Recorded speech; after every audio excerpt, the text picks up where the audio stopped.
명절 특수기에는 집에를 안 갔습니다. 논이나 공소노동장에 갖고 가서 우리한테 물건을 주질 않는 거예요. 여러분 이게 부당 노동 행위예요. 제장님이 우시면서 동지들이 손을 꼭 잡고 우리 꼭 이길 수 있으니까 조금만 더 버텨보자.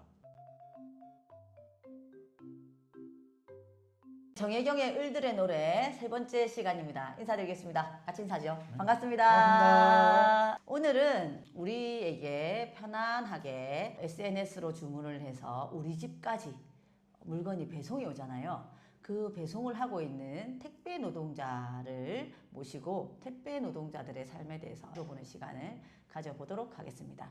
예, 우리 택배 노동자분 소개 드리겠습니다. 안녕하세요. 저는 CJ 대한통운에서 택배 배송 업무를 맡고 있는 김경민이라고 합니다. 반갑습니다. 오늘이 투표일입니다. 이 택배 노동자는 거의 365일 지금 택배 업무를 하고 있고, 그래서 투표하는 날까지도 피선거권이 박탈되는 이런 상황에 있었는데요. 이번에 우리 택배 노동자들과 그리고 정치권들이 호응을 하고 거기에 또 우리 택배 회사들이 호응을 하여서 오늘 이렇게 쉬고 투표도 하고 오늘 저와 유튜브도 촬영하게 되었습니다. 택배 노동자들이 어떻게 일을 하고 있는지, 그분들의 어려움은 뭔지 이런 거에 대해서 한번 나눠보려고 하는데요. 이 택배 노동은 어떻게 진행되는지 한번 모시고 들어보도록 하겠습니다. 내가 소비자로서 물건을 주문했어요. 가지고 와서 택배 회사에 보낸다. 네. 그러면 그 물건이 모일 거잖아요. 네. 그러면 이것이 모인 것을 다시 어떻게 합니까? 허브로 보냅니다. 허브라고 하는 것은 뭘까요? CJ 대한통운의 분류장이라고 생각을 하시면 돼요. 각 지역에 이거는 어느 지역, 이 제품은 어느 지역, 각 지역마다 분류를 할 수 있게 큰 이제 허브가 있습니다.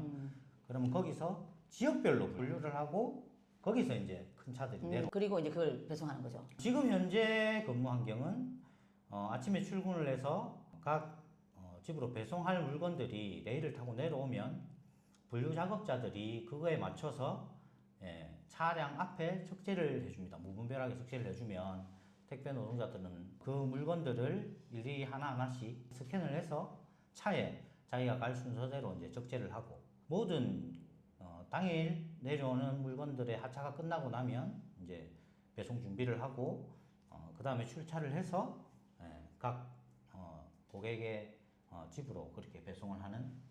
지금 택배 노동자들이 일을 하면서 가장 어렵고 힘든 게 뭘까요? 택배 노동자들은 밥을 먹으면 그만큼 마치는 시간이 늦어집니다.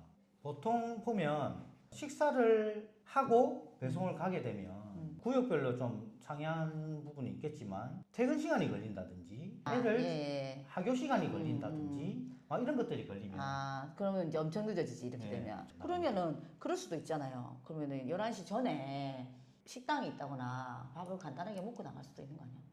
근데 일단 밥 먹는 시간에도 쉴 틈 없이 레일이 돌아가기 때문에 물건을 적재를 하지 못합니다. 맞네. 그러니까 안 되는 거구나. 그러면은 택배 노동자들 오래 하신 분들 중에는 예를 들면 소화불량이라든지 그다음에 위가 안 좋다든지 이런 분들 많은 거 아니에요? 예, 많죠. 많고 식사가 일단은 불규칙적입니다. 그러니까. 저 같은 경우에도 하루에 한 끼를 먹거든요. 그것도 저녁에 폭식.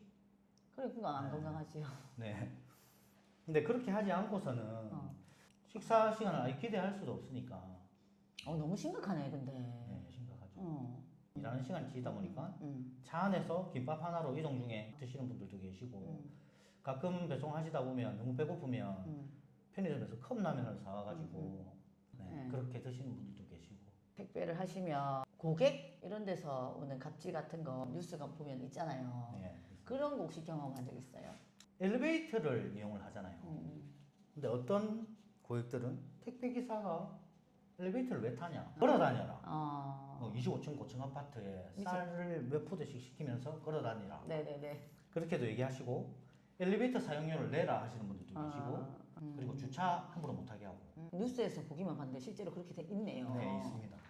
그러니까 그렇게 되면 웃고 넘기거나 그냥 조용히 배송을 멈추고 내려서 조금 피해가든지. 이 감정 노동자들도 보통 좀 그런 노동이거든요.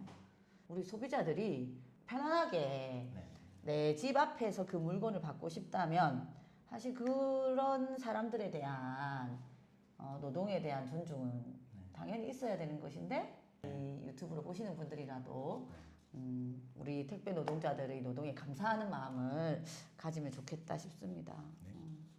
지금은 이제 여기 택배 CJ 택배가 노동조합을 만들어 가지고 조금 그래도 환경이 좋아진 거잖아요. 예, 처음에 왜 이제 그러면 노동조합을 만들게 됐는지. 솔직히 조금 좋아진 게 아니고 너무 많이 좋아졌습니다. 제가 처음에 이제 택배를 시작해서 가장 이해가 안 갔던 부분이 조금 전에 말씀하신 식사 문제. 밥 먹을 시간이 없어요.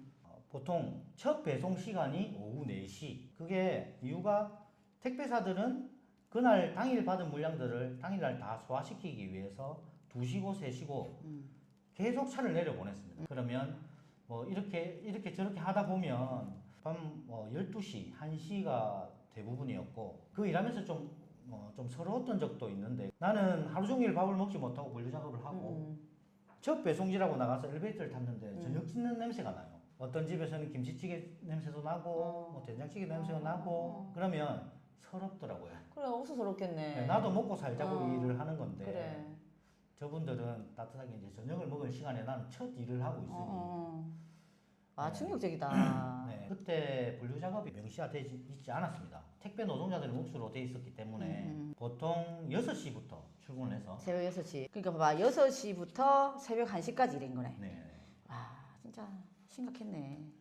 그리고 명절 특수기에는 집에를 안 갔습니다. 배송이 끝나고 나면 새벽 3시 이렇게 되는데 집에 가서 씻고 이렇게 사고 이렇게 하려면 진짜 잠을 못 자거든요.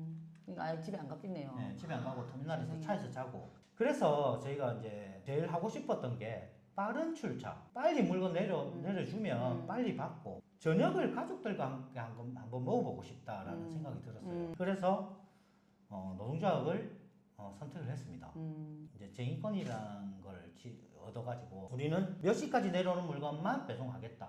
나머지 뒤에 내려오는 물건은 내일 배송하겠다라고 해서 이제 투쟁을 시작했습니다. 했는데 저희가 배송해야 될 물건이 안 내려오고 그래서 이게 어떻게 된 일인가 알아보니 송장에다가 노조 표시를 했어요. 별표, 하트 막 이런 걸 넣어서 중앙허브에서 그렇게 표시가 되어 있는 송장들을 따로 실어가지고 우리한테 물건을 주질 않는 거예요. 논이나 공소노동장에 갖고 가서 아, 맞아. 그래, 그거 찾으러 갔었잖아요. 네, 그때 뭐 그만두고 나가시는 분도 계셨지만 이거는 우리의 월급이고 우리의 생계다 해서 이걸 꼭 지켜내보자 라고 해서 아까 말씀하셨다시피 저희의 물건을 찾으러 저도 대전까지 쫓아간 적이 있습니다. 그렇게 해서 지켜냈었어요. 여러분, 이게 부당 노동행위예요. 법적으로는. 네, 노동자 탄압하는. 그렇게 지켜냈고 이겨냈습니다. 우리 노동자들이 뭉쳐서 승리한 거죠. 회사가 포기를 하고 물건을 주겠다. 그러고 나서 이제 물건이 다시 터미널로 돌아왔습니다. 그래서 어쨌든 잘 이겨내고 우리가 그토록 바라던 저녁 있는 삶이 그때부터 이제 시작이 될 수 있었던 거죠. 그때 힘들어가지고 포기하고 싶을 수도 있었을 것 같고, 그죠? 그런 사람도 있었고, 그때 감정은 어땠을까 싶네. 한 달 정도 수입이 없는 상태에서 너무 힘들었어요. 너무 힘들었고 가족들도 보기가 미안하고 저희 제장님한테 여쭤봤습니다. 제장님, 우리가 이길 수 있을까요? 그렇게 여쭤봤는데 제장님이 눈물 흘리시면서 우리 동지들이 손을 꼭 잡고 우리 꼭 이길 수 있으니까 조금만 더 버텨보자. 그렇게 말씀하시더라고요. 저녁 있는 삶이라는 게. 맞아요. 그 너무 소박한 꿈인데 이 소박한 꿈이 택배 현장에서는 전혀 지켜지지 않는 그것을 바꾸는 게 그토록 어려운가. 저 그때 기억이 나요. 그래, 막 수입도 없고 그래서 힘들어하기도 하고 사람들이 그걸 많이 울고 지부장님이 막 그랬던 기억인데. 그래 어쨌든 이겨냈네. 노동조합으로 단결해서. 그죠? 네. 지금은 마치는 시간이 거의 6시간이 빨라졌어요. 6시간이 빨라져서 지금은 가족들과 저녁을 먹을 수 있습니다. 그래서 노동조합을 믿게 됐습니다. 그러니까 노동조합 여러분 힘이 셉니다. 네. 시민들한테 우리 택배 노동자들을 위해서 응원의 한마디 요청드린다면 뭐라고 얘기하실 것 같아요? 예, 배송을 하면서 이제 조금 서러운 부분들이 되게 많아요. 저희도 누군가의 아빠이자 누군가의 자식이거든요. 그런데 택배 노동자라고 해서 천대하시는 분들도 계시고 어디 택배 기사가 막 이런 말씀도 스스럼 아, 없이 진짜? 하세요. 근데 어떤 시민분들을 보면 또 아이고 너무 고생하신다 하고 찬물도 일부러 배송을 가면 그렇지. 주시고 이런 하시는 분들이 계세요. 음. 그래서 그럴 때마다 좀 너무 고맙고 이런데 택배 노동자들이 일을 하는 이유는 우리의 생계를 위해서도 있지만 기다리는 택배를 갖다 주는 즐거움도 있습니다. 애들이 너무 좋아합니다. 네. 아저씨 뭐 저희 맞아, 집 거 맞아. 없어요? 제 거 없어요? 이렇게 물어보는 애들도 있고 저는 나름대로 제가 배송하는 구역의 주민들이나 애들의 얼굴을 대충 다 알아요.